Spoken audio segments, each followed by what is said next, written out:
What's going on, YouTube? Max here. FrozenCPU. Still wishing I could get a video card. Not even bothering trying with what's going on. Anyway, enough about that. So, today I'm going to do probably a 2, maybe 3-piece video on sleeving and crimping. Now, I know there's a million videos out there on crimping and sleeving, but we've been doing this a long time here at FrozenCPU. We have a lot of the supplies. I'm just going to go over the way I do things. Maybe you can learn something from it. Maybe you won't learn anything at all. Maybe you'll just turn the video off and not listen. I don't know. So, for crimping, I get the question of what tool to use, and this is an interesting one. There's a lot of crimpers out there. Most commonly, you're going to see these ratcheting crimpers. This is the particular brand that I found which is affordable and seems to work really well for this kind of stuff. And by this kind of stuff, I mean fans, Molex, ATX primarily. Maybe some DuPont pins too. I don't really use this for DuPont. But anyway, this should get you by on sleeving your own PSU cables. And what this is the SN28B, made by iWis. You can get these on Amazon. I think they're under 25 bucks. Pretty much what makes these ratcheting crimpers good, I mean, they all pretty much have the same design here. You know, there is an adjustment screw there that adjusts the tension on the spring. Sorry, I'm doing this in reverse. On the spring in the back. You know, they all are going to work virtually the same. Really where the quality comes in is going to be the jaws. These lighter colored jaws seem to be better than the darker colored ones. I don't know what materials these are. These might be like a weird, like brushed cast iron. I don't know what they are. But, yeah, these SN28Bs do the job just fine. Now, you can go out and spend a bunch of money. Here's some old actual Molex branded Swiss-made crimpers. And this is a phenomenal tool. The problem is finding the correct one for the pins you're using. There's so many different ATX pins out there. The actual Molex branded pins people online seem to like because they have, let me get some pins here. So these are the kind of pins that we sell here at Frozen, if I can kind of get close on that. And they're fairly short-winged ATX pins, and the consensus online is that the short-winged pins are crap. And it's the high-winged Molex branded pins that you want. I'm here to tell you, in my opinion, I much prefer the short-winged pins. They are much easier to get a simple crimp on. In fact, if you look at like those MDCPX crimpers and the crimpers that Lutro used to sell, yeah, believe it or not, we still have Lutro stuff here. So if you want Lutro Teleo sleeving, we got tons of it. What they would do is take these crimpers and essentially bore out the teeth on the large and small sections of the crimpers on the bottom so that those super long-winged ATX pins would actually work better. Now, if you just get the short-winged pins like we sell and a lot of people sell, you don't have to worry about that. The stock crimpers work just fine. Alright, crimping is a bit of an art. Everyone's got their way to do it. Some people pre-crimp, some people don't. Some people just kind of hold the pin, the wire and the crimpers all at the same time. Now, another crimper that I like to use are these guys right here. Again, another iWis brand. So these are another iWis brand crimper, and they do the small stuff really well, but they can help with other pins too. I'm going to show how that works. So, we're going to go over ATX pins first, because that's kind of what everyone's interested in. Though, being able to crimp fan pins, DuPont pins, being able to crimp all the pins is great. So anyway, let's say you either doing your own power supply cables or you want to just sleeve an extension. Here's just a basic blackout Mod Smart extension or Mod Right extension cable. It's just a 6-pin PCI. And another tool you're going to need for doing this kind of stuff is going to be the extraction tool. Alright, we sell these here. This is the best extraction tool you're going to find. Alright. This is the actual Molex branded tool. It just has really fine teeth on it. It does a really good job of getting in there and extracting those pins. So you're going to need an extraction tool. We do sell these at FrozenCPU as well. They're a little pricey, but they're worth it. Now you could either take your modular cables, you can do this a couple ways. You can take your modular cables off your PSU, And you could literally just depin each wire, sleeve them, and put them back on, and just have your stock cable sleeved. Or you can take your modular cables and make your own pinout and do your own wires, which is what I recommend. Why do I recommend that? Well, anytime there's a split wire on your ATX or your SATA wires on your power supply, you're going to have to start soldering in order to make that split wire happen. While soldering's not a big deal, some people don't like that, and it does look a little messier. If you have an EVGA power supply, the only place you're going to have to solder is going to be on the 24 pin, I think 3 times. I know Corsair, their PCI cables do have splits on them for whatever reason. The EVGA do not.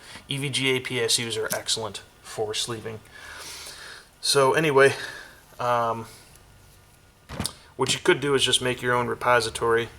Basically, you can use a meter for this if you want. I'll just show you what you would do with that. You basically turn your sound mode on your meter so that it beeps when it finds continuity. I'm sure you can hear that. And let's just say this was one of your EVGA modular cables, which would actually be male connectors on either end. All you do is go in there on one end and say, okay, where does that cable go? Oh, that's where it goes, and basically take a piece of paper and write like 1 goes to 4, 2 goes to, You can make your own repository, or like I said, you can just pull each cable out and sleeve it and put it back in. So let's go through extraction. So the objective of extracting ATX pins especially, sorry, this is in reverse, it's driving me insane. I really don't have a lot of room for this camera set up on my bench. But basically the ATX pins essentially look like this. Alright, and what you're looking at is the very tip of those pins, and what's holding those in there are those wings on the end there. Okay, and the object of the extraction tool, this is all you're doing. You're coming up to these pins. This tool is going like that, and that will allow you to pull the wire out. This does take some practice. You're going to break some pins. In my opinion, female sides are way more difficult to do than the male sides. But anyway, so when you're doing the male side, which is going to be like on your modular PSU, you're going to hear this click. First thing you want to do is get these in there. These arms are going to go in the sides of the pin, like so. Okay, you want to take this side of the wire and kind of, see if you can hear this? Probably can't. But anyway, the pin does have some slack in there. It does move a little bit. It's making my hands really tired. So basically what you're going to do is push forward on this wire so that the wings are not against the connector. You're going to take your extraction tool, and you should hear, if you're lucky, got to make sure that goes around the pin, a nice click. Ready? Not sure if you're able to hear that, but now I use my hand and I cup the back of this tool, which is putting pressure forward on it, and I'm also using this hand to push against the tool. Just a little bit of pressure there after you've clicked it in. Grab it and voila, that will come right out for you. And if you notice, now on the tool, or excuse me, now on the pin, if I can get this camera to focus, see how the wings are kind of crushed down? Before you put the pin back in the connector, you're going to need to re-flare those. Alright, or at least I call it re-flaring. The razor blade does good, you get it right in there and flare it up. Okay, we'll go to the other side. You get right in there and flare it up. And now,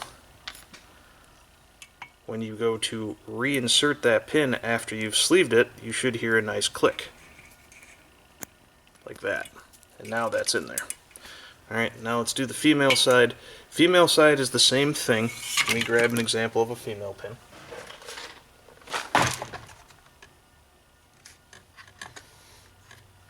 Okay, female pin, same concept, except they're shaped a little different. For whatever reason, these ones are a little bit more of a pain to get out. But again, it's those wings that you're trying to depress. There's less tactile feel extracting the female, but again, so I'm going to take my wire, let's see if you can hear that. Anyway, that's moving in there. Okay, I think it's kind of obvious that that can move. You want it in the forward position. You want to hold it in the forward position. Again, come into the sides. You may or may not hear a click. I heard a click that time. Let me do that again. Ready? Did you hear that? That's important. If you hear the click, you're in good shape. Again, keeping pressure with my palm and my finger. And then, see, now this guy doesn't want to come out. For whatever reason, these guys don't come out nearly as easy. There we go. Got it. So again, to put it back in, where's my trusty razor blade? Well, if you don't have a razor blade handy, a lot of times you can just use these. Okay, we're going to just come in and reflare those. Okay, got a nice flare. Now these can only go in one way. You got to make sure they're indexed properly. If you look down in there, see the nub? You probably can't see that. Anyway, there's a nub on top, and this section of the pin goes towards that nub. Okay, and clicks in, and you got it. So that's how you extract and re-put the pins in. Now let's get into crimping. Alright, so your crimps. Most of these pins, you know, your little ATX pins, there's a million different SKUs for Molex ATX pins that are meant to handle all different gauges of wire. In this hobby, we generally use 22, 18, and 16. Those are your most common sizes. And these ATX pins, you can do pretty much any size wire in these. If you go down to like 24, 26, 28, that's when you're going to run into trouble. So right here, I've got some 16 gauge wire. Okay, this is the actual good 16 gauge hookup wire with the strong sheath.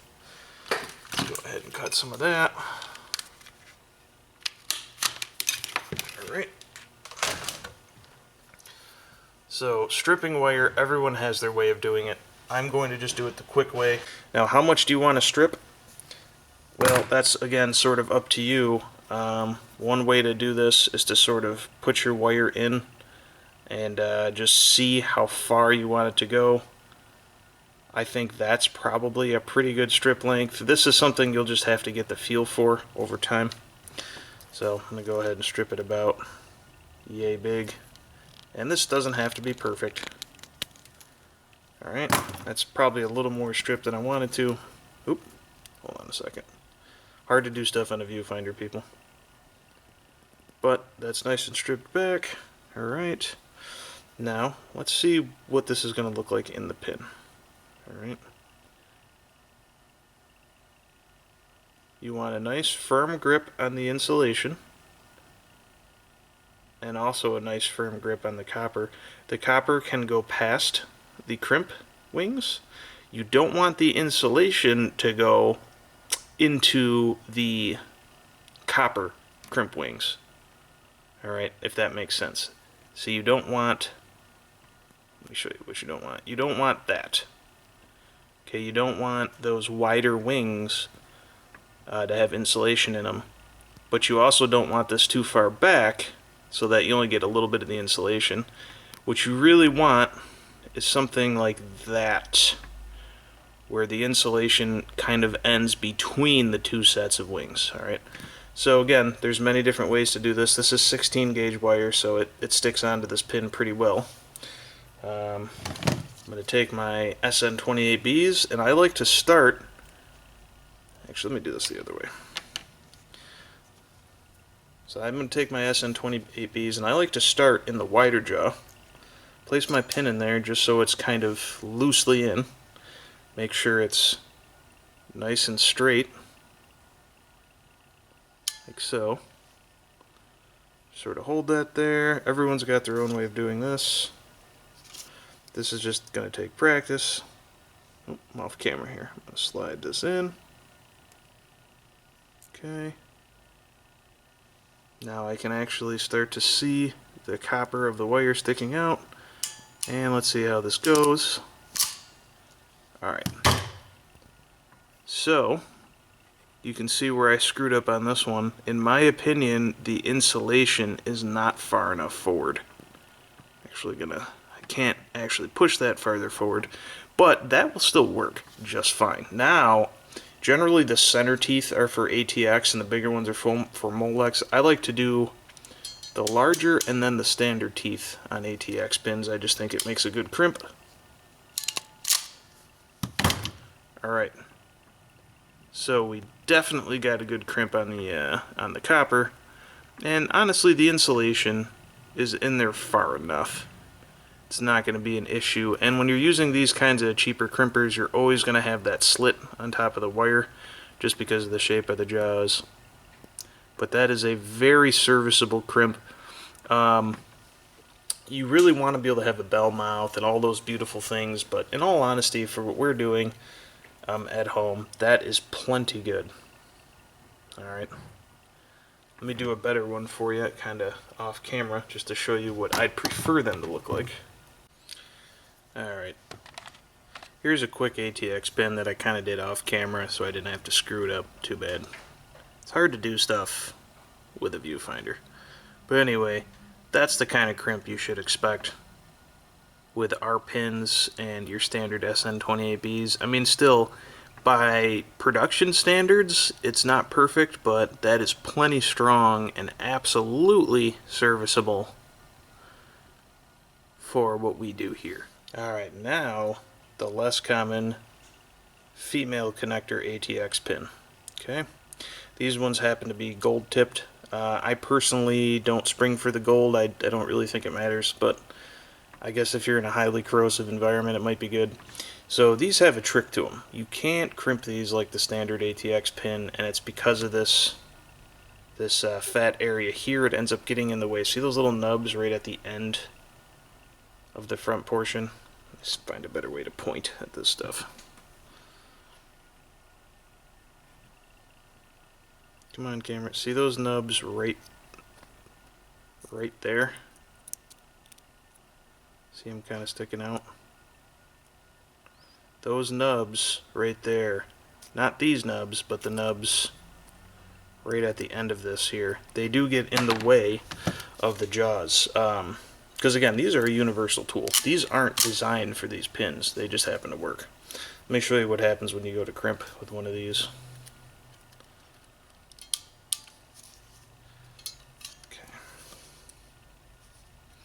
So I put this into my teeth.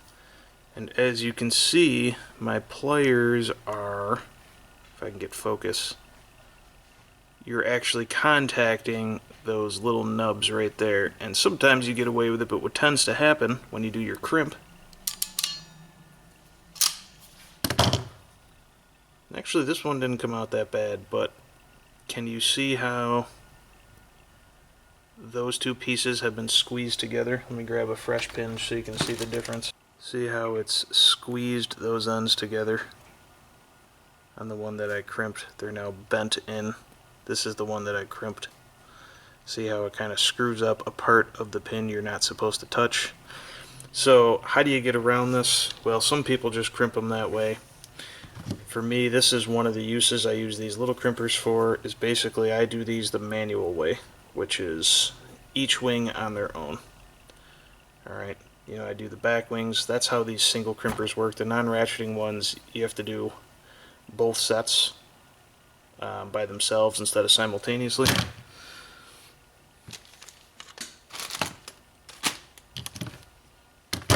Alright, so let's strip back some more wire.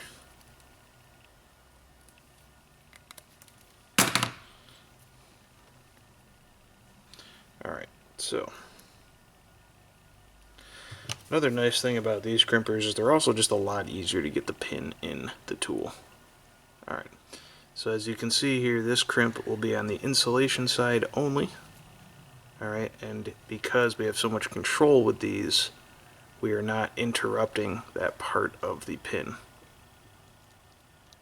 Okay, crunch that down. Oops, drop that. So we've started our crimp there. Okay, now to go ahead and get this insulation, I like to kind of bend these down so they fit. Sorry, I need to take this away from the camera for a second. Get those in there. that. Then we can get a nice tight crimp there, and voila. Now we have a nice crimp on that. Okay, and we have not interrupted those wings at all. Now the problem with these crimpers, unlike the mash down ratcheting ones, is as you can see, especially with 16 gauge wire, that pin is kind of angled in the back, but really once you wire this up you won't see it at all. That is a totally serviceable crimp. If that really bothers you, you could kind of bend it back. But see how the wire is kind of sticking up at the end of the insulation? That's called a brush, and that's because it was crimped with enough pressure to actually make those wires stand up in front of where they were crimped, which is very good. Alright, so there we go. We got male and female. It's really not that hard, and it is an art. The more time you take with it, the more practice you have, you can make these things look friggin' beautiful. Alright, so this here actually might be 24 gauge wire. 22, 24, 26, 28, those should all be fine in a fan pin. Okay, and if you want to know for reference, a good thing to do is just take the pin and the wire and just kind of see, you know, how well it fits down in there. That seems like it's going to fit just fine. Alright. I'm going to go ahead and strip this. This is some pretty soft wire, so I'm just going to use a razor blade to strip this one.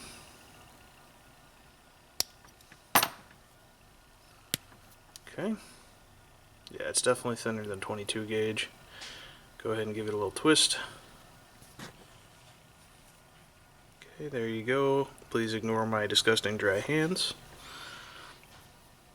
Alright, let's say you wanted to use the small crimpers. Okay, pretty easy. I always start with the insulation wing, and in this case I'm going to be using the 1.6 jaws. Okay, and if you use these type of crimpers, you want the wings to be all the way flush and then sticking out the back on that side. See how you can see the end of the insulation wings, but you can't see them on that side. That's what you want. Now you can just take your wire. It's one of the things I like about these. You stick that right up in. And, sorry. Come on. Focus. See, instead of having this flush, you want to make it flush and then pull it back a little. And then you want to crimp that down. I actually grab it and give it a good strong crimp on there. Alright. There you go. Now I like to take the tips of these jaws and just kind of squeeze those down a little bit. And I'm going to use the same size. Sorry, it's really hard to watch what you're doing and watch the viewfinder. Okay, we're going to put those in there. And I like to support the other side of the pin. Okay, give those a little bit of a munch down.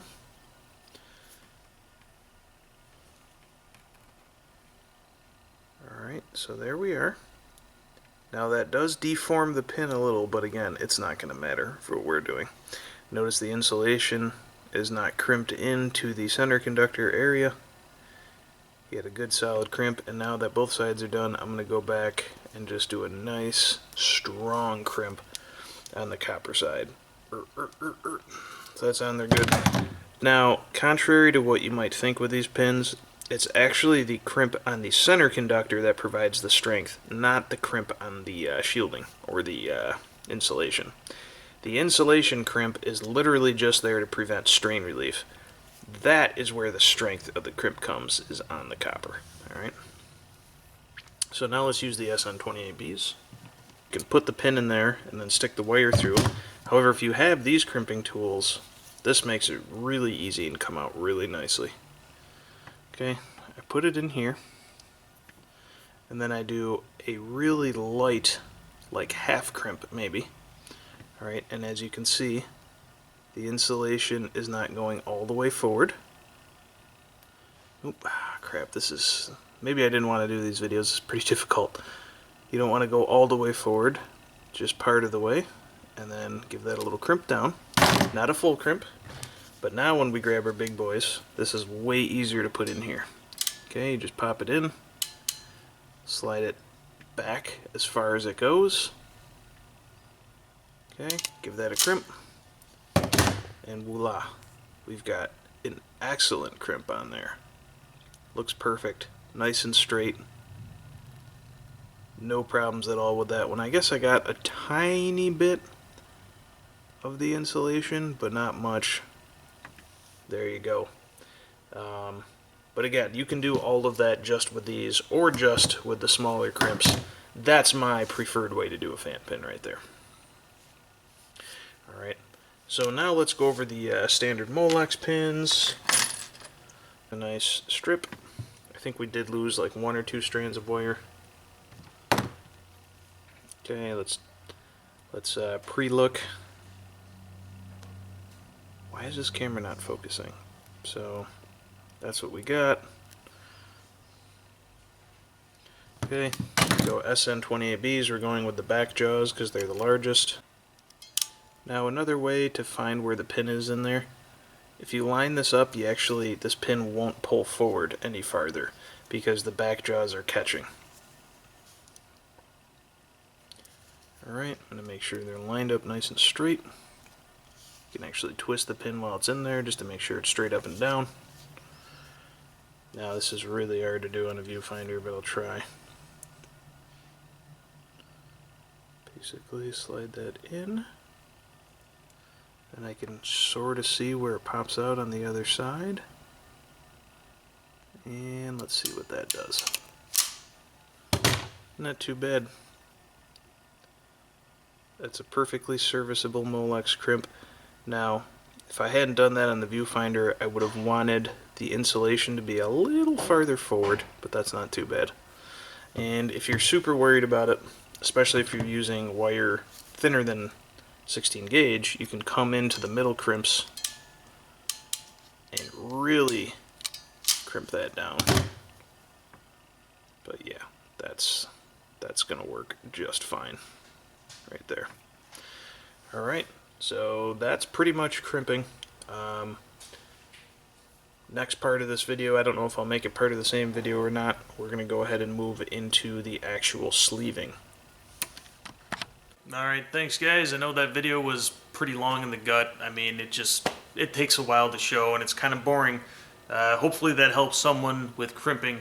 Next I'm going to go over the actual sleeving of the cables. Hopefully it won't be nearly as long. There's just not as much information to go over. Anyway, as always, if you have questions, comments, or concerns, leave them down below. I'll be happy to answer. Have a good one.